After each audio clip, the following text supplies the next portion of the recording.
Good evening, everybody. Good evening. Way better. So tonight is going to be a special.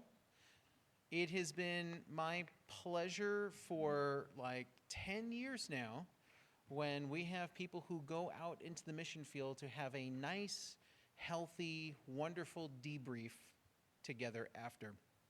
A lot of times this will take place over a meal somewhere or in a house somewhere, but tonight we have the pleasure to be able to do a debrief here with the presence of the body. So that's what we're going to be doing tonight. If you guys will, please give a warm welcome to Lilllie Kreger. Come on up, Lilllie.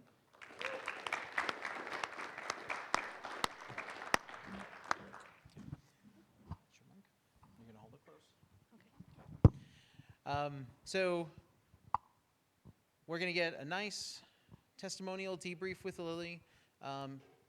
Be listening carefully. We'll be doing a Q&A after. But before we go anywhere else, let's start off with some prayer. Lord, I want to thank you for how we've come to this place.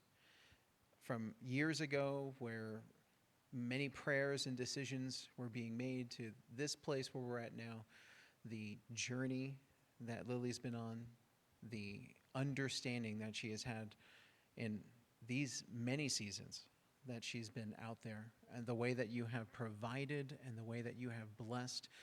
We thank you so much in advance for where we're about to go tonight. And I just want to pray for you to lead everything, for you to just have us take hold of your glory, that all of this would be for your name's sake, and for the things that we have seen and handled and touched, experienced, that we can share those things in Jesus' name. And everyone said, amen. Okay, Lilllie, where would you like to start? Well, I guess we can start at, I don't know, I guess the very beginning. Okay. So I was born in 2004. And the home I was born into was actually really awful. There's a lot of abuse involved. And I was adopted at the age of about 3 years old in 2007. And so a lot of that stuff that happened in my early childhood, I don't really remember. And so I'm not super affected by it today. But I still think it's a cool part of my testimony because I can see how God's hand was protecting me even then. And how I'm not affected mentally by the abuse that I was under for those early years.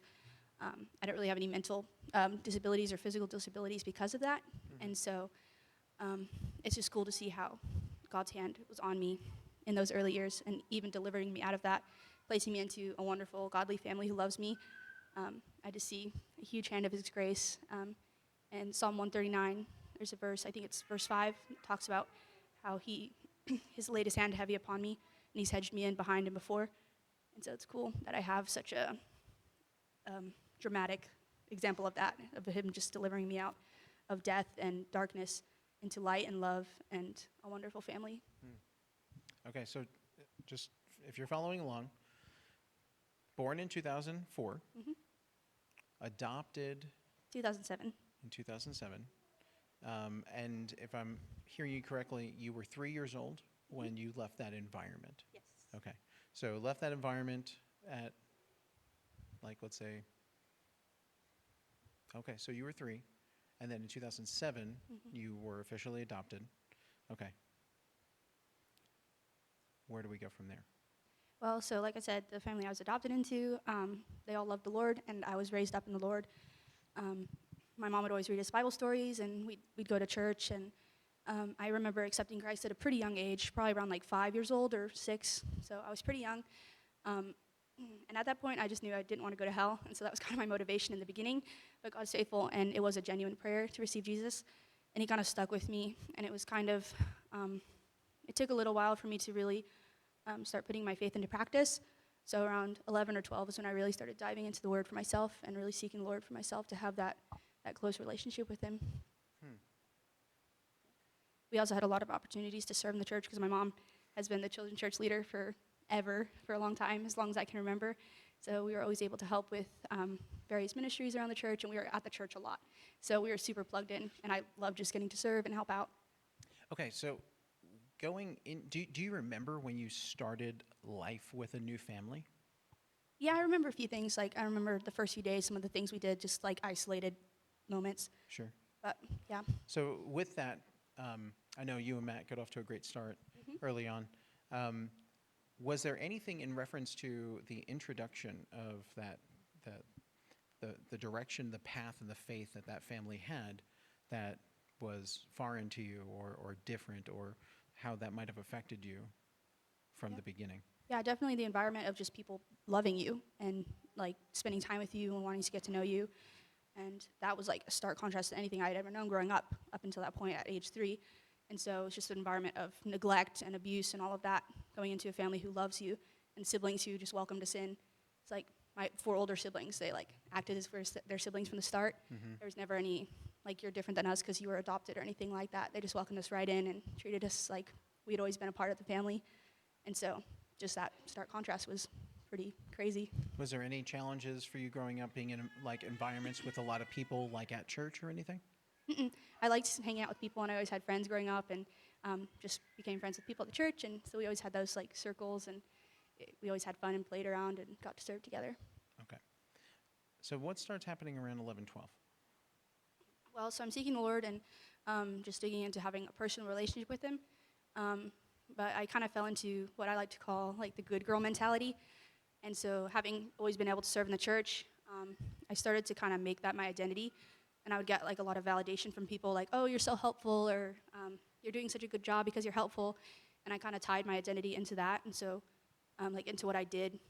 And if I messed up, I would beat myself up a lot over it and just tell myself that if I wasn't perfect or if I messed up or did something wrong, then I was like a terrible person. And it wasn't like anybody put that on me. It was just something I put on myself. And so that was kind of a cycle I kind of started to struggle with as I was just wanting to please the Lord and wanting to do right by Him, you know. So are you saying that as you started to become more intentional in that relationship, this started to become more apparent, or this was already a thing before you got to that place? I think it probably already was before, because I was like, I liked being like good and helpful, but then it was at that like later on that I started really tying that into who I was. Yeah.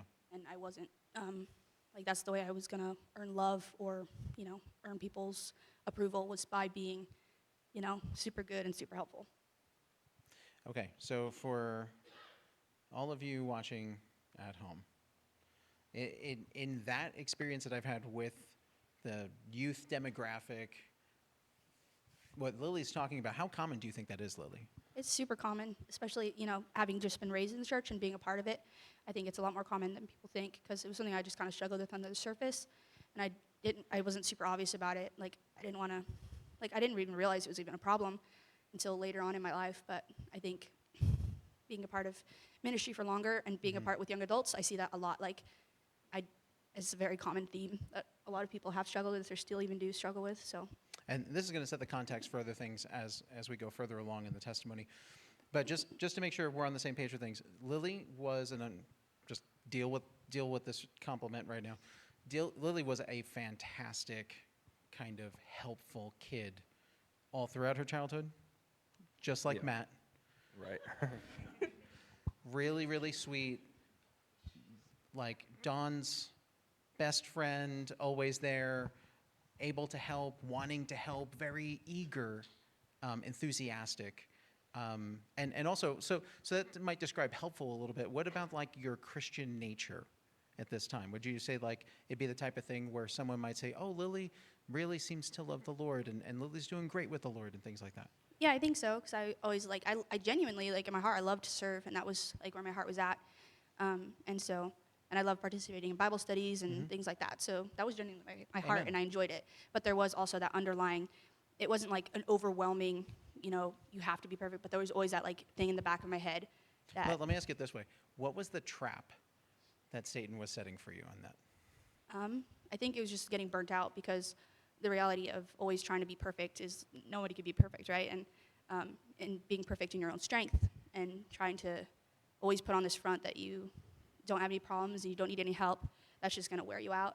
and it's, you're truly just ending up relying on yourself, and that just takes you to a dead end, and you really get burnt out if it goes on too long. And so I think that was kind of the trajectory that a lot of people, I think, have fallen into in the past. Was this something that you ever talked about with other peers or parents or anything like that? Not really, because I didn't really address the problem.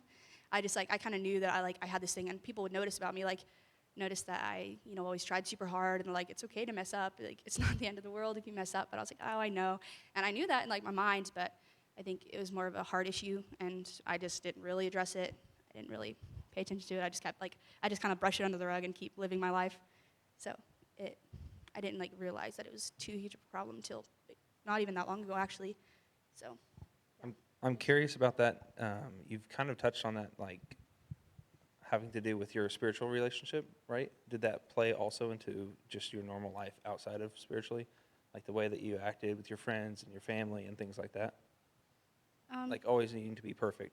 Yeah, so, I think it just affected the way that it did affect the way I interacted with people, because, it's hard to be as genuine when you're always trying to be this, person who doesn't need help. And also, if I did need help, I wouldn't as easily go to someone and say, hey, I need help with this. Can you help me pray for this because I'm struggling? I didn't do that as much as I should. There's a lot of freedom and release in that. And there's also, that person gets to know you better when you're sharing your burdens and sharing the things that you need help with, instead of just always being the person that people came to also in turn, share my struggles with them. It helps them to know me better.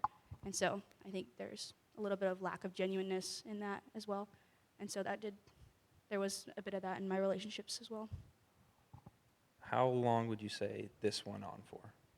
We're talking 11 and 12 this started? I think so. So. Yeah. I think it kind of started out smaller, and eventually as I got older, it was just a repeating theme.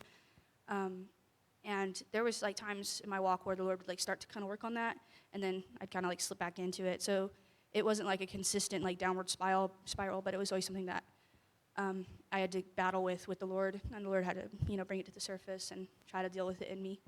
And so it was just kind of a back and forth. I'd be reading the Word and be convicted, and it'd be better for a little while, but then I'd kind of start to slip back into the self-condemnation thing again. I'm kind of curious. What was your take on Lilllie as being that good kid? Did you feel like she was really in your shadow and I really did feel like Lilllie was a really good kid. She was really good. So. Real deal. Yeah. Good kid. All that stuff. Do you remember when she got baptized? Nope. How old were you, Lilllie? I don't know. I was pretty young, probably maybe 8 or 9. Okay. When I actually got baptized. I remember it, but it was a while ago. Yeah. One time? Yes. Okay. Mm-hmm. All right. So anything after this season that you're speaking about around that 12-year mark, anything else that we should know about that?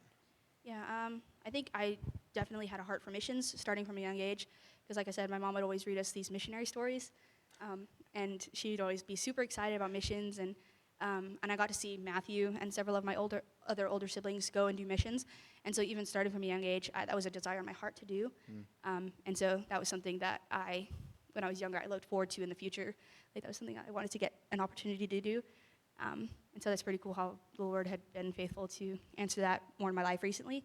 And so that was a big thing. And again, it's just my desire to, serve the Lord. And I think that passion was really placed in me from a young age. And I got to see them go out and see how the Lord worked in their lives. And so that got me even more excited for missions. So.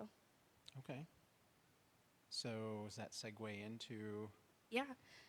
So I heard about 10th Hour Project back in 2020. They came here and taught at the church, and the students had shared the evangelism training course, and I got to meet a few of them and talk with a couple of them. I was 16 at that point, but I kind of pushed it off in the back of my mind, that'd be cool, but I'm 16, so that's going to be way off in the future. But then when I was getting ready to graduate, you had gone out there to visit the campus and teach for a week. Mm-hmm. And I think that was, what year was that? 21? No idea. Anyways, so you had gone out there and you saw how it was legit and stuff, and when I was getting ready to graduate high school, I had wanted to do some form of mission thing because I was like, well, I'm graduating now. This is my opportunity to go do missions. I've always wanted to. Now, are you thinking And- that this is like in the timetable, this is your senior year you're thinking? Yes. That's what's next? Yes, that was Okay. like, I was like, well, after I was in college, but I wanted to do missions more, so I figured I could like put college on hold for a while and go out and do like a mission training thing or, maybe one mission trip. I wasn't really sure what that looked like, and I mentioned it to you, and then you reminded me about 10th Hour. And so I decided to look into it, and I applied in December of 22 to go for the next August term. Okay, before you keep going, let's Yeah. get a baseline of where you were at spiritually senior year, okay? Mhm. Had you ever shared the gospel with anyone?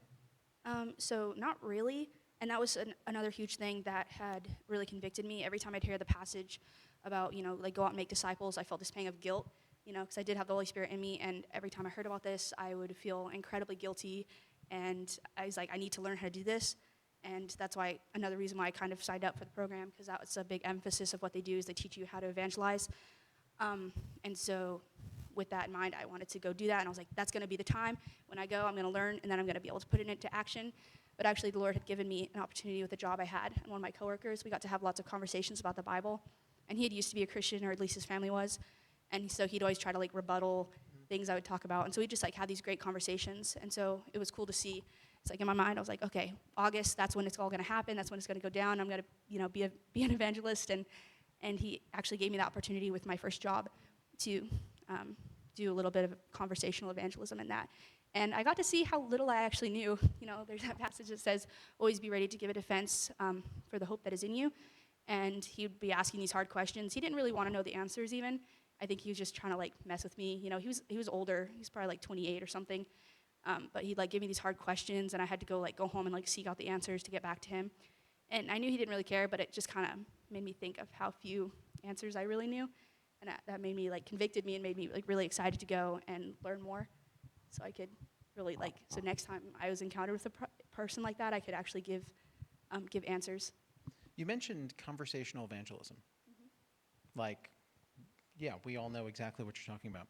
Can you explain that and or any other types of evangelism that we should know about? Yeah, so with conversational evangelism, it's it's kind of like self-explanatory a little bit. Like if you're having a conversation with someone and something, about Jesus comes up, you're able to just have a conversation about God. I mean, that's evangelism. You can have evangelism with, you and I, talking about Christ. That's a form of evangelism in itself. And there's also, the evangelism where you go out and pass out tracts. That's less so conversation, but really is just talking about Jesus and sharing the gospel. So when you learned about evangelism, you learned different kind of methods. It's not just necessarily one size fits all. Yeah. You have to do the really super awkward thing. Yeah. Okay. Matt, Yeah. you were going to... Yeah, a few more things. So I think we can just sum that up to say one person, you for sure evangelized to one person before you went. Yeah. You were kind of saying how this person was kind of questioning you, challenging you. You would go home and study. You didn't. It kind of revealed to you how much you didn't know. Yeah. Right. So someone that was raised in the church almost your whole life, right? How would you say you felt equipped in these things before you went off to training? Well, I definitely feel like I knew a lot about the Bible. I was able to answer a lot of the I knew a lot of the basic answers that you needed. But it was a whole different thing when you were talking to someone who was on the offense about it. Because usually people I would talk to in the church, they're like, oh yeah, they understood. And there was the Christianese that you knew. And if you were just talking about a verse, they'd be like, oh yeah, they'd agree right away. And it was a different thing to try to explain to someone who didn't understand or didn't want to understand. So I think it wasn't so much I felt ill-equipped with verses that I could give the guy. It was more how do I present this in a way that is just different than I've ever heard it, because he doesn't want to understand. And so there's just different ways that I was having to approach what I knew. And there were some things he asked that I didn't know the answers to, that and it was kind of humbling, because growing up in the church, being a church kid, I did tend to know a lot of the right answers, but sometimes the right answers that I thought were right answers didn't cut it for this guy who just had this different upbringing, this different mindset towards Christianity and the Bible. Yeah, that's good. Sometimes the right answers aren't always the right answer. Yeah. Along with that, have you ever had you ever gone on any mission trips? No, I hadn't actually, because you guys had gone on some with the church here since I'm out, but they hadn't had any. since I was old enough to do it. So I'd done outreaches and things around. But I never went on an actual mission trip up to that point. And before you move on from like the application to like getting accepted, I want to kind of talk on for a second what it was like. Did you feel like the Lord was leading you towards that and calling you to that and things like that? And what was that like, and what was answering that call like? Yeah. So, like I said, I knew I had a desire for missions, and I think with it was confirmed through even like having, at that point I was signed up for the program, but even like having that experience with this person, and I felt like I wanted to learn more. It gave me a hunger and an excitement to learn more about evangelism and about just getting trained up for that. And so that was confirmation, I think, in itself as well. But even then, I still kind of struggled with like guilt for leaving, because I felt like in my mind my family needed me and I was leaving, and I was like terrible for leaving.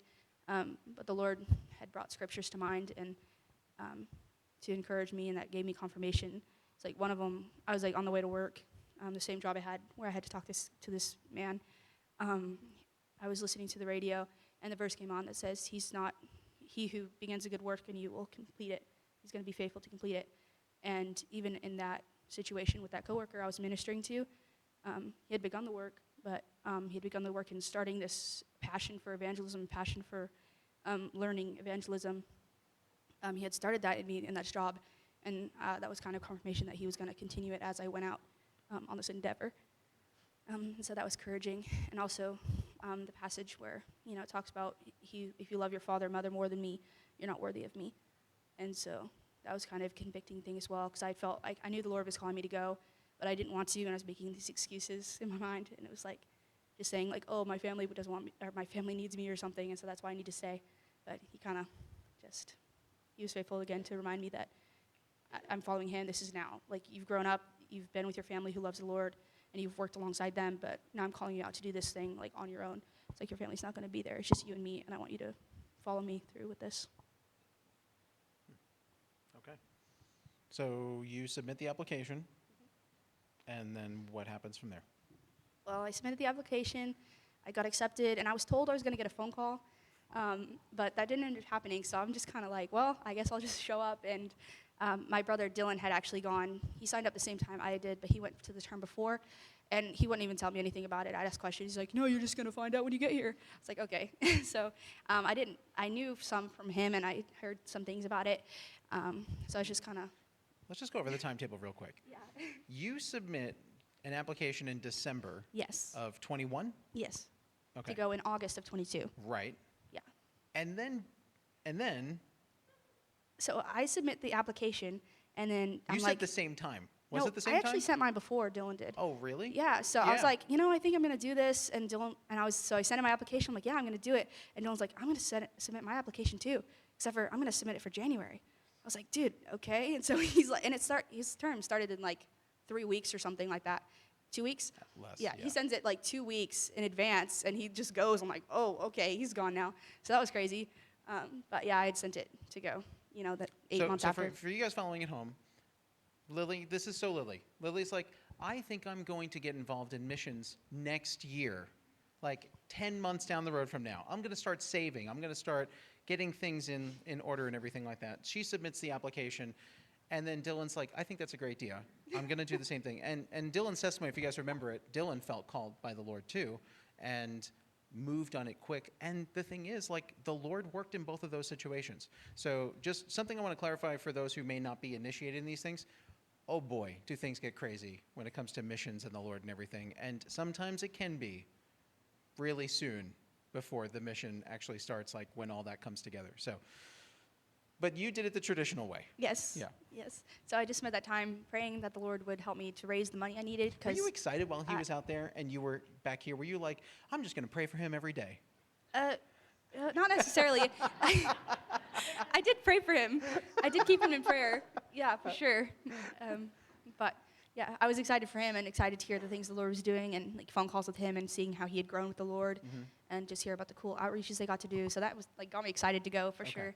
And getting just to see the growth in him really was like, okay, this is it. This is gonna be awesome. I was super encouraged by what the Lord was doing in his life. So I want to talk about his growth really quick, but from your perspective. because obviously you know Dylan really well. So when you started to see things that were not him, what was that doing for you and that excitement in what you were looking forward to? Yeah, I mean, I think it was just a praise to the Lord to see how he kind of got out of his shell a lot more. He had been more reserved before that, and just seeing him like open up and be more excited about the things of the Lord got me more excited, because like I was already excited, Right. and so it just amped me up more to see how the Lord had been working, and it was definitely an encouragement to know that. And just seeing how he operated with his team as well got me excited to meet my own team, because there was like a super awesome team dynamic that he always talked about, and seeing how his teammates helped him, like encouraged him to, walk with the Lord and grow, and how he was able to sharpen them got me excited for even just that team dynamic there. And so that was another thing that I was super excited for, hearing about his testimony Right. of what he was doing. Okay, so now we start moving towards August of 22, and what is the next moment for you that we want to look at and observe? So I guess I had, prayed. I decided I was definitely going, and there was, after that I just went. That was just a season of working and saving and praying and getting all my preparations, all the vaccines and everything like that for Uganda, that I didn't end up going to Uganda, but that's later on. But anyway, so just a time of preparation and praying and just excitement and anticipation, and then I ended up going. So we drove down there and we got to see Dylan's graduation, and it was super cool to see each of the students from his term shared a little bit about the things that the Lord had worked in their lives, and that I was like, wow, I'm staying here. This is where I'm going to be. I'm going to get to hopefully see some of this like growth in my own life, and just hearing their testimonies was again encouraging and more confirmation that that's where I was supposed to be. So, and then they left, and I was there. I was actually there a couple days early, and so I got to help out with a couple things on campus with preparation for my team coming. And so that was a crazy, experience, having all these new people come in, and you're going to be with them for the next 8 months. So it was super cool to meet the teammates and meet and see kind of where they were at, different places in the country. So that was a really exciting phase. But that started. Quick question about that. So just so you guys know, 10th Hour, the base is located in New Mexico, Las Cruces. Las Cruces, New Mexico. Have you ever been to New Mexico or an area like that before? Not really. So this is No. all very Yeah. foreign. And the first time I went there, I have to say, I was astounded by the beauty of it. Not what I was used to. It was desert beauty, and it was just a whole new world for me. I didn't expect that. The place where they were at, really, I don't know what to say except like, it's a blessing. Yeah, it's super crazy, because when Dave and Dee, so the ministry is actually fairly young. It's about like going on 6 years old now. But when Dave and Dee, the head pastor, and his wife were looking for a place to have this mission training program for young adults, they were originally from Portland, Oregon, and they were looking for a location because Portland wasn't going to cut it, because they wanted to be very evangelism focused, and it rains a lot there, so that kind of doesn't really mix. And the Lord put it on Deanna's heart to look up bed and breakfasts in Las Cruces. And she's like, that's kind of far and random, but she looked it up, and there was this campus that came up, and a Christian couple owned this Airbnb, and they're hoping to sell it to some Christians. And so they came and checked it out, and it ended up being perfect for the purposes. There was student housing, there was a big kitchen area, there was a big living room area, so it was really just perfectly suited for what they needed. And so the Lord really kind of provided that just out of the blue, and it is a really beautiful campus. It's right under the Oregon Mountains, and so like right in the backyard there's this huge mountain, and it's just a really like peaceful place. It's like perfect for kind of getting away, and perfect for the study time that's necessary there. And so yeah, it really is a perfectly suited blessing from the Lord that they got that property. And you were talking about a team. So explain about how many are on a team and what that's like. Yeah, so in the past it had been, there's spots for 12 students, 6 girls and 6 guys, but more recently we've kind of opened it up, so now there's room for 14 students. And so for my team, I think we had about, we had 7 guys and, 6 guys, 7 girls, I think is what we had. And so they just come from all over. We had students from Oregon, we had students from Tennessee, we had students from New York, and so we all just kind of came and met up in Las Cruces. and we were just there for the 3 months. And so they're like also like-minded young adults, which was really cool because they're all coming just excited to serve the Lord, and excited to just learn and grow in ministry. And so it's just really cool to be surrounded by a group of people around your age who are also By the excited way, for the Lord. what was the age range of your team? So on my team, the youngest was 18. There was like 5 of us 18-year-olds, and then the oldest was 23. Okay. So that was my group. So about 12 people, Mhm. 18 to 23. Mhm. All right, now this is the moment we've all been waiting for. So it's the first day. Everyone else from the previous term and everything, they're all gone. Family's gone. Now your whole team is there. What was that like for you since you had been waiting so long? What was the beginning like for you? That was really cool. It was kind of, in the past, I had never been like a super social person. It's like, I've changed a lot in that aspect now. Like, I love hanging out with people, but in the past, I was like very shy and reserved. And so I got to talk with a few of my teammates, but I was a little awkward for sure. But it was super cool just to talk and like talk about where they were from, and talk about how the Lord had brought them there. And I think we started off that first night, we had a tour of the campus, and then we did like a worship prayer session. So it was a really sweet opening to it, and really just set the tone for the rest of that time. So it was super sweet. I'm curious, first night, did you have, maybe the first week, did you have like your Christianese guard up? Like, I can't let them know who I actually am. Before, like, you had like a breakthrough of like being real with them? Or was it, how was that like? I don't think necessarily I did. I just was kind of like normally, just how I normally would be, I think. But it was actually pretty on that. So pretty much as soon as you get there, like within the first week, everyone shares testimonies.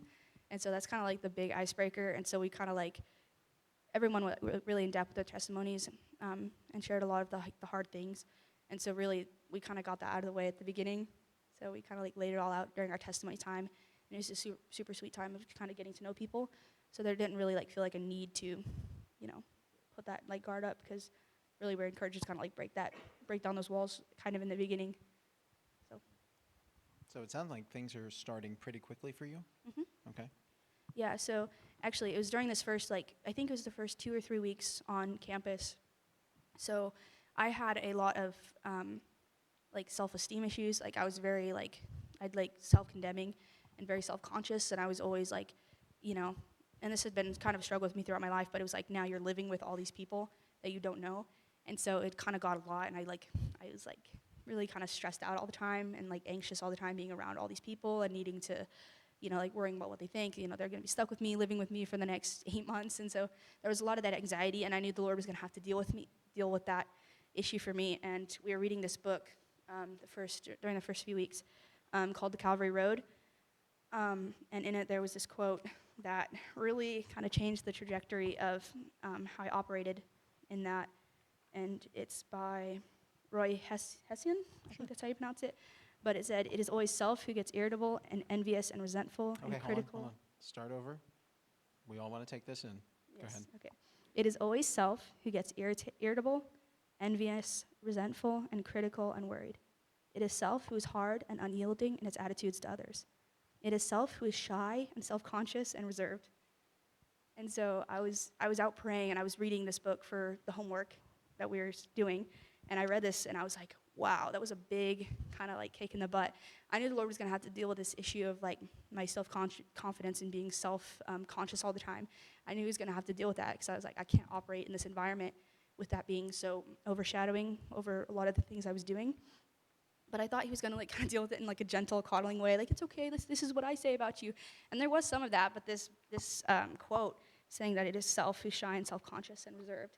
And that's kind of how I'd been for a lot of my life in a lot of different areas, just kind of reserved, like didn't really like reach out to talk to people.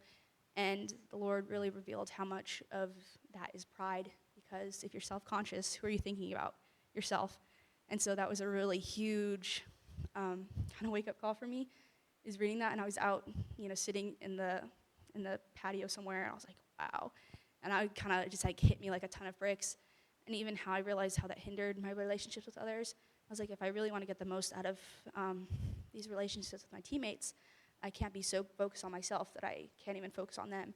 I'm so concerned about what they're thinking about me that I can't even like pour into them and minister to them. So that was a real huge thing that the Lord dealt with pretty early on, and he used my team to be able to do that. So it was super, super cool. And it kind of changed the way that I operated with people and just helped me to love them better, because it's really not loving to others if you're always assuming that they're assuming the worst about you. And so it's kind of a crazy realization, but the Lord revealed a lot of my pride in that, and he kind of began to humble me.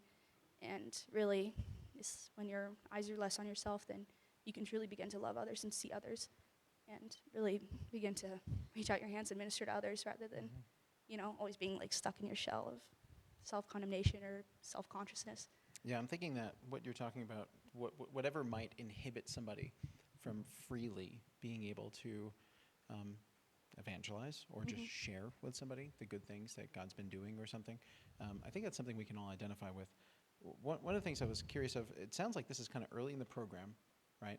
And so one thing I want to just make sure we share, and so that they understand, there's phases to this program, right? So why don't you help with that, the timetable, how many months it is, and the phases, and what that looks like, and then let's bring that back to where you're at to see just what God's doing in the timetable. Yeah, for sure. So the program is 8 months total, and it's split into 4 phases. So phase 1 is 3 months on campus in New Mexico, and that's where we take all of our studies, all of our classes. It's pretty much all-day classes. You do theology, apologetics, evangelism training, inductive Bible study, and more recently they've done a class on different cults and how to, what do these cults believe and what does the Bible say about them, and so how to kind of, use that with evangelism. And there's other classes we get to do, and each week we have a new visiting pastor come from anywhere in the country. So we have maybe one week the pastor's coming from Washington, maybe one week they're coming from New York, and so they come for a week and they teach a topical study, whether maybe they'll teach a survey on the book of Acts, maybe they'll teach on Christian marriage or fruits of the Spirit or gifts of the Holy Spirit. And so we get to host them each week, and it's really cool to get to see these head pastors, just get to pour in so intimately and individually during their time there. And we also do weekly outreaches at this nearby farmer's market. And so really from week 1, I think it was 2 days in, we went to this market, and he's like, all right, time to evangelize. We got some tracts. And I was like, but we haven't had training yet. And he's like, do you know John 3:16? We're like, yeah. He's like, go tell that guy John 3:16. And so really it's day 1, you're out there, getting to put into practice what you're learning. And we also help with ministry at the local church. Hold on, let's talk about that for just a second. Yeah. So on your team, they were all extroverts? No, it was a mixture. Is it fair to say, because in my experience with the 10th Hour kids, it's it's a magnet for introverts? I think there's a good mixture. A good mixture? Okay. Yeah. So when the introverts and the extroverts on day 2 find out that they're going to go to the farmer's market and just go evangelize to the marketplace, what was that like for you guys? I mean, I was excited because, I was like, I would have liked to have had more training or whatever before this, but I was really just excited because this is what I had convictions about, going out and actually putting it to practice. I was like, now they're making me do it, so I can I have to do it now. This is kind of my push out the door. And so I was excited, and they gave us the tracks, and they gave us a few tips and things like that. So it's not like we were completely on our own or whatever, but it was cool. So we had to team up with another one of our teammates or two. So you guys go out in you had a twos. buddy. We go out in 2s or 3s, and you have a buddy, and you just kind of start out passing out a track and walking away, And then as you get more comfortable over the weeks and over the time going, you get more comfortable when we start conversations or pray for people. And so it's a really awesome opportunity to put that into practice with people who are like-minded. Also, they're also new to it some of the time. Sometimes people come where they already have done it before, but in our case, a lot of us hadn't done it, so it was really cool. I'm curious if you remember the first person that you evangelized to. I don't think I do, because I think the first day I just kind of handed out tracts, but you're going, I just kind of hit and run type thing. I used to use a lot of tracts. I'd take a fat stack, and I would just spend the entire time just passing them out, which is fine and it's good. But now I use I'll take 5 or 6, and I'll go out and try to just have more conversations with people. And sometimes I try to challenge myself not to bring any tracts at all. But yeah, I think those first couple weeks I was just like a salesman, just passing out tracts everywhere. It's I'd have fat stacks, and I wouldn't even talk to anyone. I'd just hand them out tracts, but it was training wheels or whatever. But did you see any teammates just break? When they found out what the assignment was and they were like, this is really happening, we're really doing this? They just, did they all make it through? They all made it through, yeah. They all survived. Some were more nervous than others, but they all made it. Was it after the first go, they were like, oh, that wasn't that bad? Some of them was I actually don't like this more now that I did it. But they had to, and ended up like everyone like grew in it a lot, and everyone ended up really loving it. But sometimes at first it was, it was a little bit of struggle for those more introverted people. So I'm curious, what would you say to someone in here? If someone's in here today and they're like super nervous to talk to someone about God, right? What would you say to them? Well, I'd say just do it. If it takes somebody with you, it always helps to have a buddy or partner, and just take someone out and just start like maybe handing out a tract, because it's kind of like an icebreaker, and it kind of helps. It's like less awkward than being like, hey, do you know Jesus? You can hand them out a tract and just start out with something simple. It's like, hey, here's this. I wanted to give this to you. It's got the good news about Jesus, and that's enough. Or you could just hand it to them and walk away, or you can start like hand them a tract and then pray for them. I think just like start small and don't like pressure yourself. Start with 1 or 2 people. Maybe you just hand it to the cashier before you leave at a store. You can start out small, but I say the Lord will give you courage in the moment, and even if you think you don't know enough, like we say in our class that we teach, it's like if you know John 3:16, that's the gospel in a nutshell, and you could share that with somebody, and that can be hugely impactful. And we hear stories about people who get saved by gospel tracts, Mm-hmm. and so, yeah, it's just like God is not limited by our limitations, and so whatever thing you want to start out doing, He'll be faithful to carry you through, and He'll be faithful to do a lot more with that than you even see, because sometimes we'll hand out tracts and people will just accept it and walk away, but then we'll hear later from that person that they were like super encouraged, or they ended up giving their lives to Christ. Mm-hmm. So I think it's really great to hear that you guys started off with either very, very minuscule or Mhm. no training in that area, Mm-hmm. because I think sometimes we might have that idea in our head that we don't have enough. Mm-hmm. Like I'm not there yet. I still need more equipping. I still have to wait for the certain class or the certain something or other. Yeah. And really, it's just a matter of going and Yeah. sharing simple things. Yeah. So you guys started with that, and that's phase 1, Yes, right? phase 1. Mm-hmm. Is it fair to say that phase 1 is where you saw most of the transformation with your group? I think with my group, we ended up growing a lot on the road, like Okay. at least with like closeness. So phase 1 for us was more like individual growth. I saw a lot, but as we've been onto the road, so that's phase 1 is on campus 3 months, and then the next phase is 6 weeks on the road. So we pack everything into 2 vans. Well, now we have 2 vans. Hold on, before we get to that, any other major things we want to cover in phase 1? I don't think so. I think it's just really cool. Like you get the classes, so you get all the training, and like just really cool Is stuff. that you 5 get days to- a week you're in class? Yeah. And gotta- about how many hours is that? Oh, so class. Because they're really going yeah. through it. They're learning a lot. We'll do devos around, so we're like encouraged to wake up around like 6:30 at the latest to do our own personal devos, and then we'll get together around 7 or 8 to do like group devos, and so we all just like talk about the passage for the day, and then classes typically start at 8 o'clock, and so you'll have classes from 8 to 5 most days. 8 o'clock to 5 o'clock, Mm-hmm. most So days. yeah, Okay. and so And yeah, that- that's the mixed. Right, starting tour, right, phase 2. Mhm. How equipped are you feeling in all these things? I mean, I just feel excited. Like at this point, we've gone out a lot and done evangelism. Like, of course, you never, like sometimes, like I still get nervous to go out and do evangelism. So it's not like going into tour. We're like, oh, we've arrived now. We are just excited to see the new ways that God would grow us and stretch us. Because, so on campus, you're also learning to teach the evangelism class. And so on tour, which is the 6 weeks on the road, we visit different churches, and we teach the churches how to do evangelism. And so each of the students will get a part to teach in the evangelism class. Mhm. And so as you go on the road, you're going to be teaching churches, and we'll also take them out to do outreaches with us. And so that's kind of the second phase. And so there's just like a whole new thing to grow in, because, it's hard to be with, 20 other people in 2 vans, like on the road for 10 hours some days, And so there's like a whole new growing and stretching, but it like really just grows you more together as a team, because, on campus there's like homework time and class time. So, but on tour, you're traveling together. And so there's a whole new opportunity to grow with your teammates and, grow in the yeah. Lord in patience and, So getting let's to talk go about outside. tour real quick. Like, Yeah. how long is that? So it's 6 weeks. 6 weeks. You start in Las Cruces, New Mexico. Mhm. Where do you go? Everywhere. Each tour has been different. So I've been on a couple now, 3. So the first one, we went up to like Washington. So you're going to go from Yeah, Las so we Cruces? did like a Washington loop all the way down like through Idaho, and like just like a big You loop shoot that over to way. California first? Not that tour. Not that one. No, but this last one we did. And then some of them we went from, like, this last one we went to Florida, up to Indiana, and like that whole area. So like each tour is like a different like group of states, but sometimes you'll go coast to coast. Right. It just kind of depends on where the Lord's leading at that time. So yeah, you kind of go everywhere, but you go to like lots of different states and get to see a lot of different churches. And How long are you in an area for? Like, Um, so if, let's say you just landed at CCOKC, Mhm. right? How long might you be in this area for? Well, sometimes we're in this area for a day, and sometimes we'll be in this area for 5 days. Right. It just kind of depends on, and sometimes we'll visit multiple churches in that area. So if there's a lot of different churches we'll visit, we'll bounce around. But each tour really is so different. So it's hard to say for sure, but sometimes we'll be in this last tour, we were in California for a week. We had a whole week there, visiting different churches in different areas up there. And then sometimes we'll go have lunch at a church and then head out. Like they'll host us, we'll talk with them, hang out with them, they'll feed us, and then we'll move on. So sometimes it's a day, sometimes it's a couple hours, sometimes it's 3 days. And so it all just kind of depends.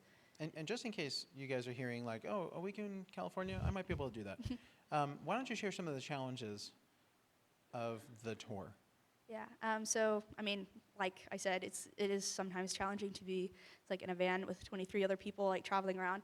I mean, there's obviously like road trip challenges, but it's really, I think, Can cool. you translate bro trip challenges? Road trip challenges. Road trip. It's like, for instance, like somebody's like leaving their shoes on the seat, and there's like nowhere for you to sit down, or they're like sticking their feet on the seat and it's like getting in your hair type of thing.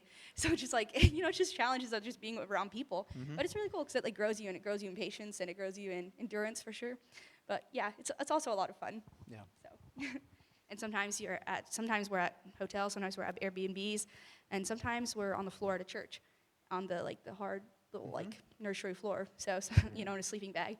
So it really like it all varies, but it's really just like grows you and stretches you in a lot of different ways, and so it's a lot of fun. And you also just like grow with your teammates because through all the frustration, there's also like so much Jesus that we get to see.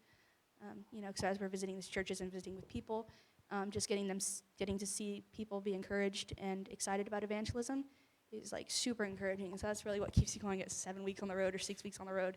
It's a lot and it's tiring, but also it's so full because we get to see, like everywhere we go, we're evangelizing. If we're at like a restaurant, somebody's going to hear about the gospel. For Walmart, somebody's going to hear about the gospel. And we just hear all these stories all the time about people who are encouraged or people who came to Christ. Like, oh, this guy just got saved. I just talked to him. And so it's just really like you're constantly being filled up as you're pouring out. And so I think the blessings far outweigh the challenges of, just being on the road. But also there's like logistics is sometimes a little tricky, but it's all good, and it's all amazing to see how God provides.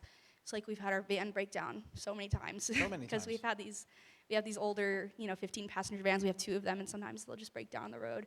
We're like, well, if this van doesn't get fixed in a couple days, like our whole schedule's thrown off, but we'll pray and ask the Lord to provide the funds even to fix these vans, and God always pulls through, and he's so faithful. And so even like, well, I don't know what I'm going to be tomorrow, but getting to see what God's doing right here, right now is always super encouraging. There's one thing that you touched on, but I think we might just be blowing by, and I think it's really important. And we don't have to spend a lot of time because you got a lot to cover still. But it's the team factor I want you to touch on. Most of us don't live our life in like a team, okay?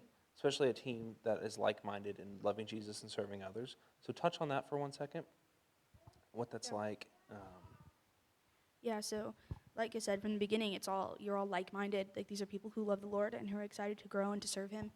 And you kind of get to do, everyday life with these people. You wake up with them, you spend all day with them, but also there's like a tightness and a closeness that you get from that.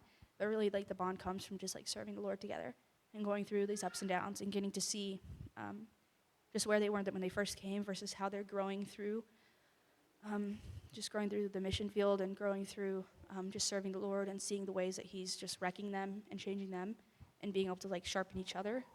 So really, you grow like super close with these people. What would you say to someone in here that would say they don't have anyone in their life like that can spur them on, that they can come to, and they can build them up and they can build each other up? What would you say to that person? Well, I'd say if you don't have anyone, like you can seek that out in people who are older than you or even people who are younger than you.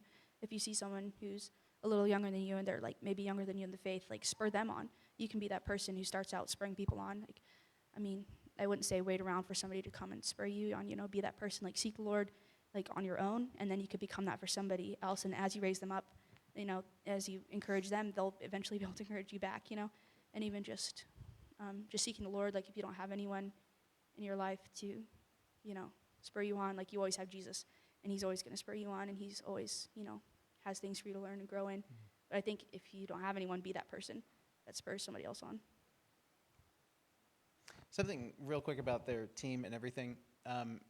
It is an incredible experience, like Matt was asking about. He has experience with that. But I wanted to just see, from maybe a show of hands here, how many people were here the very first time we had 10th Hour come through and share their evangelism course? If you could just raise your hand real quick. This is back in like 2018 or 19 or something like that. So if you remember, they were here that Sunday morning. Dave was sharing a message about, well, John chapter 1, where that whole thing about the 10th hour comes. But man, their team was adorable. They were just so sweet and so wonderful. And there was a girl that they said, oh, she can sing. And so our worship team that morning, we actually added her to our worship team and had her join for singing. Now, the rest of their team was like in the front row, and they were the biggest cheerleaders. There was one thing I really want to say. I was going to make sure I say this at the end, but I'm going to say it right now. Their team, and also the culture that Dave and Dee have, is the most loving and encouraging mission program I've ever seen. These kids are the biggest encouragers that I've ever seen a team have or be to each other. And everything from our first experience that first day, like we heard all these kids hooting and hollering and cheering and clapping and everything in ways that we hadn't. And I remember someone saying to me, boy, that was so refreshing. So when they go on tour and they're sharing with churches and all their stops and everything, actually, Matt and I, having gone out there and visiting with a church with them and everything, I remember the church that was in Las Cruces sharing with us just how much of a blessing all the teams that come in are to their body of Christ. So it's really, I mean, it's iron sharpening iron. It's a beautiful mutual thing you guys have on the tour with each one of those new places that you're visiting. So anything else on tour that we want to cover? I think it's just overall like a really huge growing and churching thing. And like you said, it's amazing to go to churches and just go in and they welcome us in as a part of their family. Mm-hmm. And we get to come in and just mingle with them and to see people encouraged, in evangelism. And it even encourages younger people. Like Mm-hmm. a lot of our students come from tour. It's like this last tour I went on, I met a girl and she's now part of the program and she's getting ready to go to Peru for 3 months. And so it's cool to see like people that we talked to while I was a Right. student are now coming. And that's how I got kind of recruited. It was, they came here and I was encouraged and I came on later. And like even older people, they're like, wow, it's so encouraging to see young people who are excited and on fire for the Lord and to see how they get spurred on. And so it's really just like we get so filled up by that. Like we're pouring out to them, but also we get filled up. And so that's just Do you like remember the first time when 10th Hour came through here? Yeah. Can you speak to that influence that had on you? Yeah. I remember speaking to two girls, Serena and Jerica, and they were sisters who were students, a part of this program. And I remember like they were just talking with me and just super duper sweet. And they were just telling me about their time and what the Lord has been showing them. And one of the girls, Serena, she stayed with the program as an intern. And she was an intern when I was there. And so this girl who I'd talked to back, like a few years back, she was now in leadership there, and she was able to pour into me even farther. So that was a cool thing to see. It kind of was like full circle with Mm-hmm. that girl who had talked to me. And even the same with that girl I had met on tours. Like now I was able to meet her again and pour into her. So for you, the tour is going to come to an end in December, right? You start in August. That's phase 1. Phase 2 ends in December. Yeah, at least for the August term. Right. Mm-hmm. Now, what's going on with that for Lilllie? Yeah, so the tour ended. We ended up back in Las Cruces, and we had like a week or two there. And then everyone was going to go home for a Christmas break. And that's where the team is right now. And just like I'm on a Christmas break. And so I got to go home for a couple weeks to see my family, which was Mm-hmm. awesome. And then the next plan was come back, visit, and then we were going to head over to Uganda. But it ended up being a little different for me. Mm-hmm. So I had gotten... So what happened there? Did they fax you an update on your coordinates? Like what happened? No, so it turned out the interns for me, they were both planning on leaving the program to just go home. They had been interns for a couple years now, and they were just ready to move on to other things back home. One of them was heading to college, and the other she was in a relationship. She was going to go home and pursue that. And so they were going to kind of be left without interns. And so Dave and Dee were kind of praying about what do we do. And they had asked a couple of us to, instead of going to Uganda, stay back and intern for the next group and just be kind of help meets with them. And then we would just go to overseas again with this next group. Mm-hmm. And so they had kind of presented to me like, hey, if you want to do this, we'd love to have you. If you want to come back, just pray about it and seek the Lord, and just decide you can go to Uganda with your team and then end in the 8 months, or you can come back, which would add another 4 months onto my time. But I ended up praying about it, and I just felt a lot of peace and excitement about it, so I decided to do it. And so instead of going overseas like I was supposed to go to Uganda, I went back to Las Cruces to serve there. Okay, so now basically, she's going to restart, right? Yeah. With the next team that was coming in. Yes. And that next team that came in also included some people that you knew. Yes. Yeah, so I came back for Christmas, and I was talking with Blake King and my younger brother, Steven. It was Wednesday night, quite like this one, and we were out in the lobby, and they were just... Hold on one second. Oh. Pay attention to the story. It's super good. It's... Yeah, so I was talking with Steven and Blake was kind of asking... Steven already knew a lot about it, but Blake was asking me a lot of questions about, like, how was it, and he just felt super encouraged. And he's like, man, I kind of want to sign up for this. I kind of want to go. I was like, oh, that's cool. And I was, like, thinking maybe, like, next term, because this term, mind you, is starting, like, a week. Like, I'm about to head back. I'm about to fly back the next day. In fact, I was going to fly back the next day. And he's like, yeah, I'm going to sign up right now. I was like, oh, okay. And so he, like, pulls out his phone. And he's like, where do I sign up? And I was like, I told him where to sign up. He's like, I'm applying right now. I was like, excuse me? And Stephen, my brother, was like, yeah, I think I'm going to sign up too. He's like, if you're doing it, I'm doing it. And so they're both, like, applying right before my very eyes. I'm like, dude, this starts, like, in a week. Y'all are crazy. But lo and behold, they ended up getting accepted and coming. Just like Dylan, like a couple weeks or a week out from the actual start of the term. So here's what I want to highlight with this, because I was there and I saw what happened. They were in the cafe and I was meandering, doing things, but the whole time that this is going on, Lilllie is talking to them with such a joy, such an excitement from the things that the Lord has been working on in her life that was so infectious that, like, they both were drawn and signed up, like, on the spot for that. And I'm just saying that as a kind of fruit for a real and genuine and true work that God does in people, not 10th hour people, but in people, in his people, as he is working this kind of transformation out. So just to have Lilllie back for, like, a week was an impact here. It was like, 2 weeks, something like that? But just one conversation had such an impact on the body of Christ that it really did start to stir things, and the Lord was using that to move people to the next thing. So, yeah, I get a call from 10th Hour going, hey, man, you know these guys? And I'm like, yeah, you don't want them. No. So, but we have these conversations and we laugh because this is exciting stuff, because, like, it's right in the moment and all that. And I was excited for what I had been seeing in that conversation with Lilllie, and I give them all the information, and next thing I know, they're on their way out, and then they're in your class or term. So now you have a different role in this second go. You're not starting over as a student. Now you're having a different role as an intern. How many interns are there? So at that point, there was 3, because it was me and my 2 other teammates who were also staying back. Right. So 3 people that stayed back to help an intern for that next term. Okay. How was the second go for you? It was really cool. It was different because, like I said, I was in a different, a different role, doing different things. So that came a whole new set of challenges. And it was a very humbling season, to be honest, because a lot of things I would try to do ended up not going. Because, like, honestly, I'm not, like, the best equipped person for the jobs that I do. I'm blessed in that I had to, like, grow and stretch and learn how to do them. But in that, it was, like, a lot of humility and a lot of, like, learning grace for myself that the Lord had given me and learning to accept that grace. And so that was a big jump from how I used to operate versus how I operate now because of what He showed me during that season. And so, it's sort of leadership role that I had.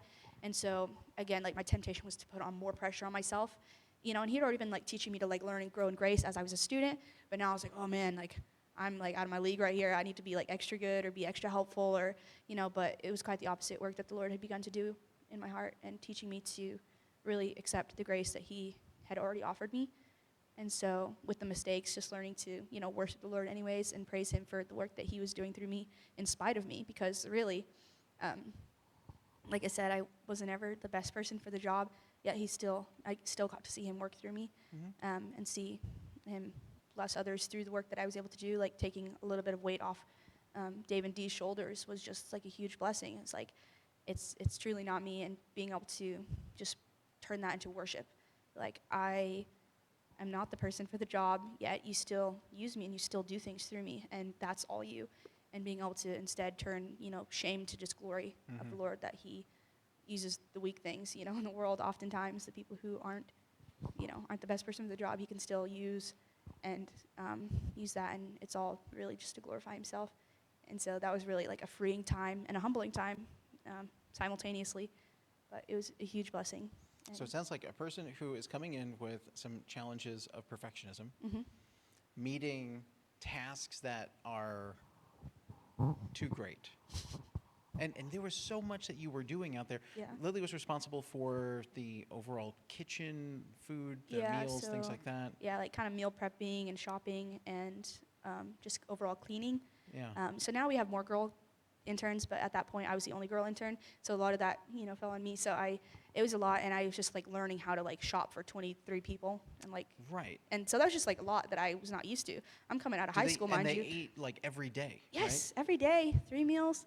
And so, yeah, it's a huge stretching. huge And meals. I am not great at planning, to be honest. I'm not great at that. But anyway, so it was humbling in a lot of ways. But again, through that humbling season of having so much like put on me all at once, it was, I just had to like let things go. It's like, well, I can either just sit here and pout about this, or I can just like move on to the next thing and praise the Lord, and I had to do the latter. And so it was super good, and I'm grateful. All right, so real quick about that. As the failures are starting to mount up in a new season, you're like, whoa, whoa, whoa. This is more than the threshold that I'm even okay with. Like, how did the Lord meet you in that? I guess he just met me with the grace that he's always offered. Did you have like I'm breaking down, D. Like, this is not going well, or did it just go smoothly? There was definitely moments of both. I definitely had some moments of breakdown, and I would go to Dave sometimes. He'd be like, why are you upset? He's like, it's literally not a big deal. Just like, praise the Lord, man. He's good. He provides. I was like, you know what? You're right, And they were always just like faithful to, just remind me. Like, it wasn't like, I'm grateful. They didn't coddle me ever. They were never like, oh, it's okay. Like, it's not a big deal. I'd be like, just brush it off, man. It's not a big deal, And they had so much grace, and their grace for me, and just reminding me of God's grace for me, really helped me like accept that grace for myself. And so, yeah, it was through a lot of different events. And sometimes I did have some breakdown moments where I was just like, I can't do this anymore. I suck, And they're like, it's not a big deal, just like pointing me back again. And it really is just discipleship that they were. It wasn't like we're going to sit down and have this like conversation type of discipleship. It was just like, we're doing life together, and I'm going to help point you back to Christ and point you back to the truth, and help you learn to like go back to the truth yourself, instead of like coming to us. Like, if you're having a breakdown, just go to the Lord and brush it off. It's okay. And so that was really cool to be under that discipleship daily with them, and just really helping me to learn to accept the grace that God had already had. It's not like he began offering me grace after I asked for it. It's just like you don't see the grace that I'm already pouring out on you, and the ways that I already meet your weaknesses. It's just learning to see that and learning to accept that. And I think I really started to learn how to do that during that time of, failure. And there was some successes too, and just getting to see how the Lord still continued to use me, even though I was, not always faithful and not always motivated, not always disciplined. Sometimes I didn't. Sometimes I had a bad attitude about going to Sam's Club for the 3rd time that week. And so, but he was always like faithful to like meet me in my weaknesses and in my rotten attitudes. Like, he still used me so much, and it's just like humbling at the same time, because like I don't deserve the blessings that you're giving me, yet you still continue to pour it out. Something that we just talked about this week is ministry looks different than what we think, right? Do you remember that? Yes, You I want do. to touch on that for 1 second? Yeah. Well, I guess it's just like ministry so much is like the bulk of ministry is not like these big like moments, right? A lot of it is just like meeting day-to-day needs. Like, well, we're out of Chex Mix, so I got to go to Walmart and get the Chex Mix or whatever. And so a lot of that, or just day-to-day cleaning. Well, like this, the kitchen needs to be cleaned after dinner, so I'm gonna do it. So a lot of it isn't, like the big, like shiny moments that. There are a lot of those, like where like we see breakthroughs with the students, but like day-to-day, just meeting basic needs and just like loving people and having conversations. That's like a lot of what the ministry is, and a lot of what every ministry is really. It's not it's not always, you don't always see like what you're doing is how it's benefiting, but it really does. Like even just the things I was doing behind the scenes to like keep things clean was a blessing, because that took one thing off the shoulders of the leadership that they didn't have to worry about. And so like in the day-to-day, like why am I mopping the floor again? Like, oh, it's just to help this place run smoothly and help this place be a place where the students can relax and really focus on studying the word and learning about the Lord, so they don't have to worry about messes, you know. And so, and really just seeing Christ in the mundane little like things of ministry that you do in life. So that was like a really cool thing I got to learn too, just a new perspective. And I really learned that also like during my time in Peru, because we did a lot of that. Like we were living at the church and we just like kind of served there, and there was like we swept that floor a million times a day, and there's always dust on it. And sometimes it's like, why did you call me to Peru to sweep the floor? Because that's what I have you there. And like by you sweeping the floor, you're making the church clean so people can come in and not have to worry about dust on the floor while they worship the Lord. And so it's just cool to have that new perspective shift of how doing even the smallest things ultimately it's just doing it unto the Lord and not unto men, and not because it's fun and glamorous, because the bulk of ministry isn't, the bulk of ministry is that hard like day-to-day thing where it's like hard to see the purpose, but it's for God's glory. So coming to that place that you just spoke of, not Uganda, Peru? what's the story? Okay, that's another crazy thing. So I'm an intern for term 8, and we are, instead of going overseas with term 7, we're now going to go overseas with term 8 as teammates with them. Right. And so we're getting ready. In my mind, I'm like, okay, now's my time. I'm going to go to Uganda. But there ended up being a door open in Peru to have a team go. And originally, Dave was just kind of going to go as like a reconnaissance to kind of check things out. But they're like, yeah, bring students. We want to have students that come. And he had been coordinating with the pastor over there.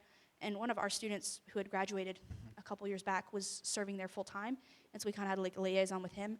And he was like, yeah, I want to do this, and we want to have students come. And so they kind of prayed about just sending the 3 of us, me and my other 2 teammates who were also interns.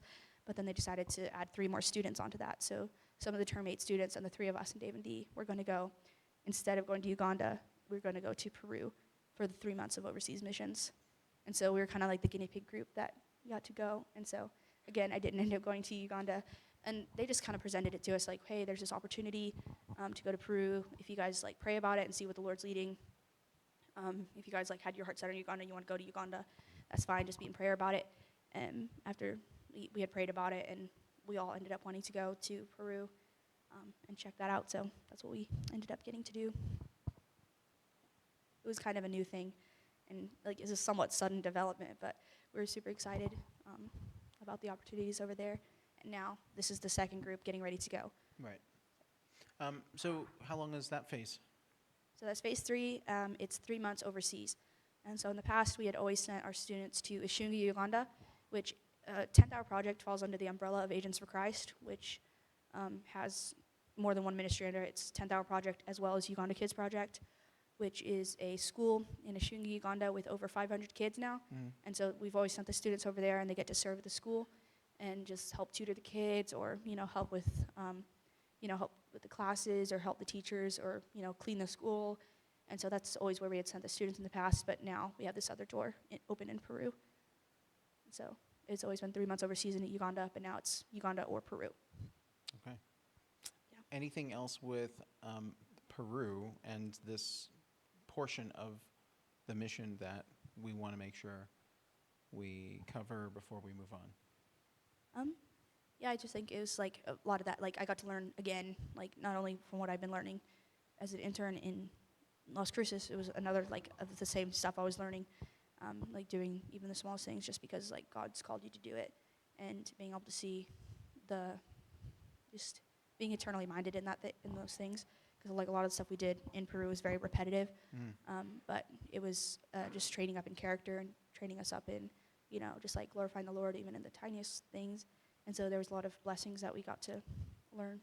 You were trained in regards to the culture of Uganda, the people of Uganda, just that everything having to do with Uganda.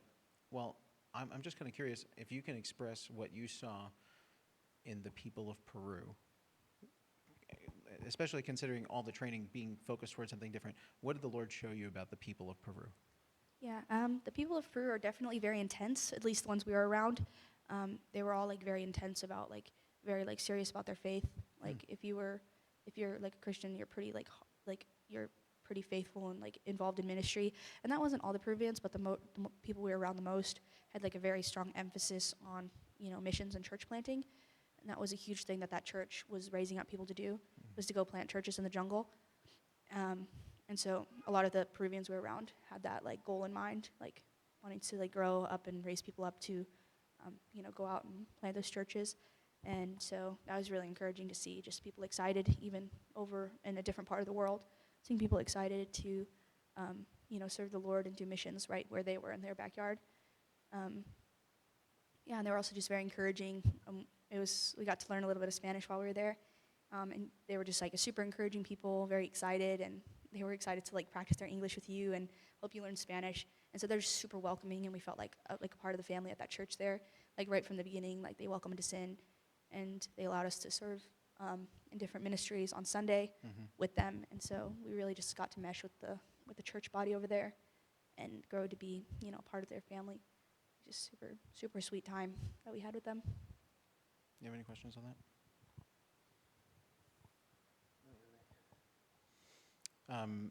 Okay, so what happens after Peru? So after Peru, we had graduation for the term 8 students. And during that time in Peru, we had, it was mentioned that we could come back for another term to intern again. And so I prayed about that while I was in Peru. And we decided to do it, the 3 of us. And then 2 more of the students ended up staying on, kind of like last minute as interns as well. So we jumped from 3 interns to 7 or 6, like overnight almost, like right before the new term started.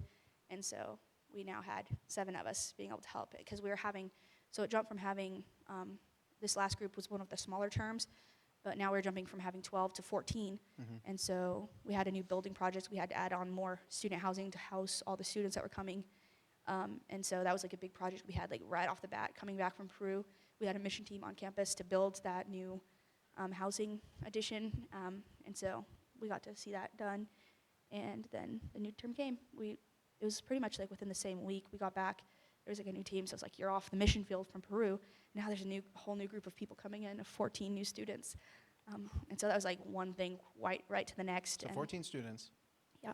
6, 7 interns. Okay. So it's like 23, 24 people on campus, which is a lot. And that's what, you know, is the biggest term yet. And so, yeah, but we're excited. So I did that again, did it all over again. So another 3 months on campus, another, you know, 7. This last term tour was 7 weeks.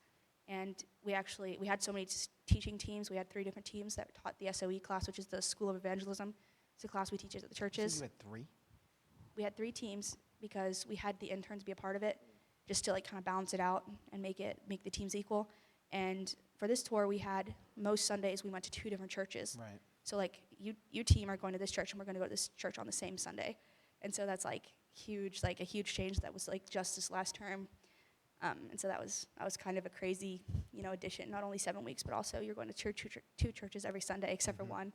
So that's definitely crazy changes and growth. But So yeah. you've seen a lot of change just in the year and a half you've been in there. Yeah, for sure. Yeah, even just the addition of students and the addition of like adding more room on campus so we could welcome more students, and just like the way that, you know, the ministries had to change based on like the changes in like, you know, circumstances. And so, yeah, it's been really cool. Okay, so something that maybe I think it'd be good to touch upon. So it's 8 months for this program, right? In 8 months, since you've seen a couple of of these terms come through now, how much would you try to describe seeing transformation in people, young adults like yourself, in 8 months? It's actually crazy how much you get to see, because it's not just, you know, you see them, you know, once a week in 8 months. Like you see them every single day, and you're going through these hard changes with them and these new adventures and this new ways that God's moving, and, you know, even stretching yourself by going out and doing evangelism and doing ministry and teaching in a way that you've never taught before, and learning how to disciple people. It's crazy the growth that we see. And really, there's been a few people who I've seen less growth in. It's really like if you're coming into this there is an element of like you get out what you put in, because if you go into it and you're really pursuing relationships and you're pursuing growth and you're pursuing the Lord, but there is also like if you don't as much, then there's going to be less growth, and it's sad to see people who are kind of just there, just to be there. And I've seen a couple of people like that, and it's always sad. But then you see the people who are there and they really are hungry and they really want to grow and they really just kind of like throw themselves into it. It's crazy to see the growth. One of the students from the last term, he had just recently like given his life to the Lord, and to see the growth now, like from when he was a student last year to now, he's like one of the most like godly people I know. And just to see how, and now he's also an intern, but he had just recently, like, he was a student and he really just like threw himself into studies and just like reading the Word of God and being hungry. And it's like crazy to see that level of growth in such a short amount of time. Like, God is so faithful to those who are like truly like desiring to seek Him, and that's even for everyone, even now. You know, it's like if you seek the Lord with all of your heart, you know, you're gonna find Him, and He's gonna be faithful to grow you. And it's not gonna be easy, you know, as you seek Him. You know, life with Jesus isn't always easy, but He grows you through those hard seasons, and you know, He makes you look more like Him. And so it's really cool to see the difference between students who really do and they really like grab the bull by the horns while they're there, and those who don't. It's just, but yeah, I've seen so many people grow so much, and it's like so fast. Like the time flies by so quick. Like 8 months might sound like a long time, but it really just like shoots by. It's so fast, but the growth. It's fast. Yeah, it's so fast, but the things that the Lord is able to do in a short amount of time is incredible. Okay, Lily. What's next for Lily?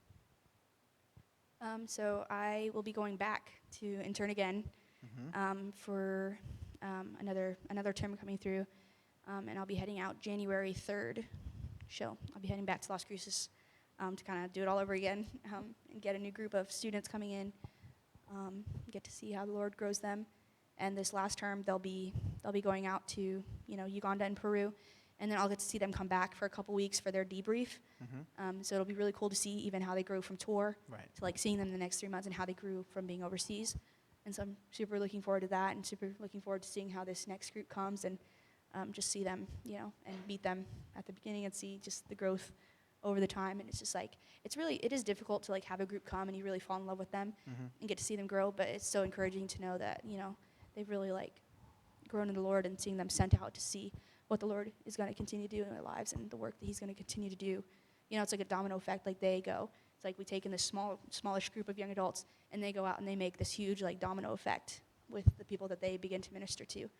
And so it's always such a hopeful thing to like come and see them trained up and to see them go out and see what kind of ministries they participate in and the kind of lives they lead to glorify the Lord.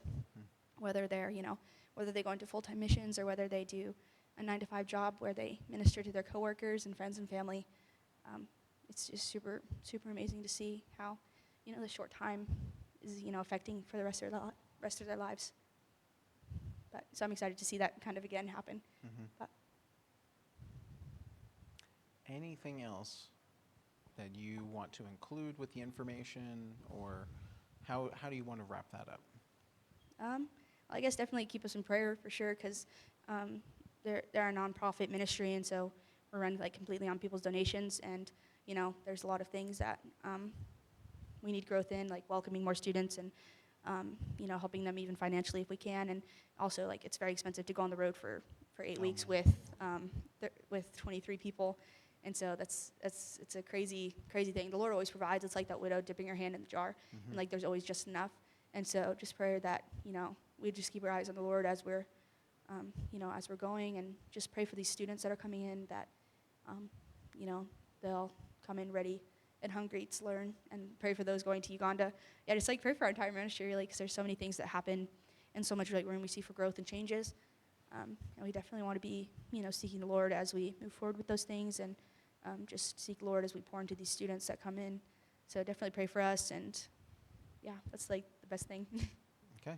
I think, were we able to support Lily with Commission Coffee? That's a good question. Sure. Were we? I mean, I think so. Yeah. I'm thinking like, You I'm work in there, so why don't you explain? yeah. Have we sent out like 8 people now? No, it's more. It's more? Yeah, So like, because it was the 4 of you I forgot there was 4. started with you guys, Yeah. then it went to the next 3, and then it went to the 10th hour people. Yeah, yeah. And, yeah. So that's one of the cool things about Commission Coffee is like you get a coffee and you throw in a donation, and we take that money and we send it to like sending out our missionaries that the church supports. And in that is a lot of our young people that we get to send out and support and help pay for these things so that they can go and do, not that we paid for everything, but so that they can go and do these things, because it is expensive. Like imagine just taking off work and not making anything and paying money to do this and things like that. So it's like, for our young people here, we love to send you guys out to this kind of stuff, and we want to support you. And it's just cool to see like Lily and Dylan and myself and on, and Stephen, like the church coming together and supporting the mission all over the place. And like you guys are making it possible, you know? Yeah. One thing that's important to note, they need to have some skin in the game. So Commission Coffee doesn't cover the whole thing, but it does cover, like, we try to work with 50% with everybody who goes out. And everything that has been donated through Commission Coffee, every single penny has either been towards our Mexico mission trip, the new mission trips that have been to Africa, Uganda, now Peru, and also one of the local missions of Crossroads Clinic, because that is really like a frontline missionary kind of operation. So it covers missions, almost everything, like really, really in-house for our people who are going out. And then Crossroads Clinic is the one that's sort of a local mission that we support like that. I think at this point it'd be really good just to see if we have any questions for any. It's been a lot that we've covered. Lily did a great job of covering everything. Do we have any questions that anybody has from what we've covered so far? Yes.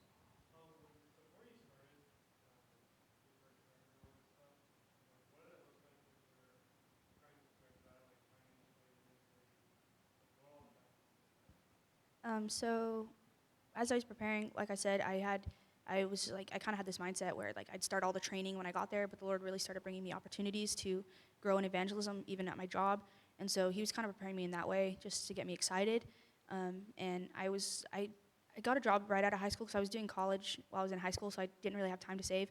And so I just kind of like worked to save up, and I only made like just around like half of what I needed, and I ended up like going anyways. And so they like allowed me to go when I didn't have like the full amount up front, and it's actually Commission Coffee that came and helped me pay for the rest of that tuition that I owed. So they don't make you have everything up front, and so it's like really just having to trust the Lord in that. So, but I made as much as I can up at the beginning, and then later the Lord kind of provided for that.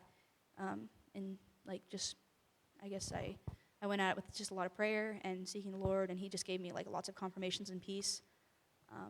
Yeah, and they had given like, me a handbook with all like the things that I needed to prepare for like Uganda and all the vaccines and all that. So just kind of, I had like a lot of time to prepare, so I kind of just did like a little bit of this and that, like leading up to my time leaving. But really, it was just cool to see how the Lord met all my needs, like even financially, because I didn't really have the finances going into it, and so it's cool to see like how he met that need. Yeah. That's good. So just to clarify, the question was, how did you prepare for that with prayers, finances, and logistics? Good question. Other questions? So you talk about the guy that you talked to at work or whatever, and sometimes I notice that some people kind of get a thrill out of throwing curveballs. Mm-hmm.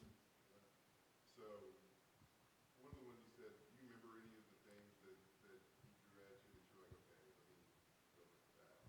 come back? Yeah, I think some of it had to do with like we were talking about the flood one day, and he was asking like some like sciencey question as well. And so he asked like biblical questions, and if I didn't know the answer, I would just tell him like, I don't know, bro, let me go.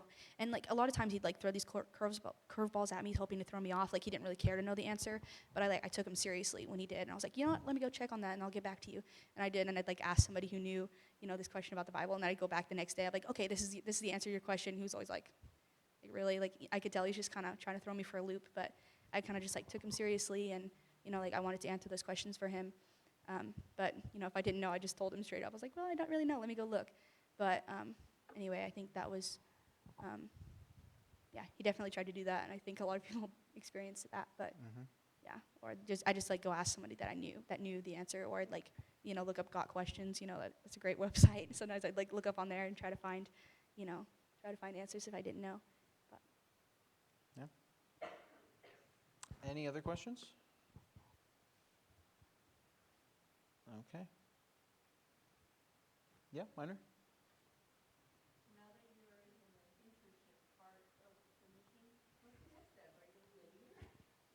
So Uh, Minor's asking, now that she's in the internship, what would be next for her in that possibly leadership? Yeah, I don't know. It's kind of like a little bit of both as an intern because I'm there to serve, but also there's lots of opportunities for me to help like with discipling the students, and so it's kind of like a little bit of both that I get to do already. And we do have like leadership meetings, and we are participating in that. You know, Dave and Dee will have a meeting; they'll include us with that and like ask for our ideas, and so we really do get that training like as leadership. So it's really cool like how they're like humble and including us in planning, and we get to help plan outreaches and we get to lead outreaches. So really it is sort of a leadership position already. And so it's really a huge blessing to be able to like learn how to operate as a leader and be like included in that as well as just the day-to-day serving. Okay. Well, One thing I do want to say before you close is I originally wasn't going to say, but I feel like I should say it. Lily, myself, some of the other young adults are going to go out and evangelize this Sunday. So if you guys if you want in on that, if you're like, this is kind of exciting, I want to, or this is terrifying, I want nothing to do with this, like if the Lord's speaking to you, like come and talk to us afterwards and we'll get you the information and you guys can come with us. Yeah, and it's no better time because you get to come with people who have done this a million times.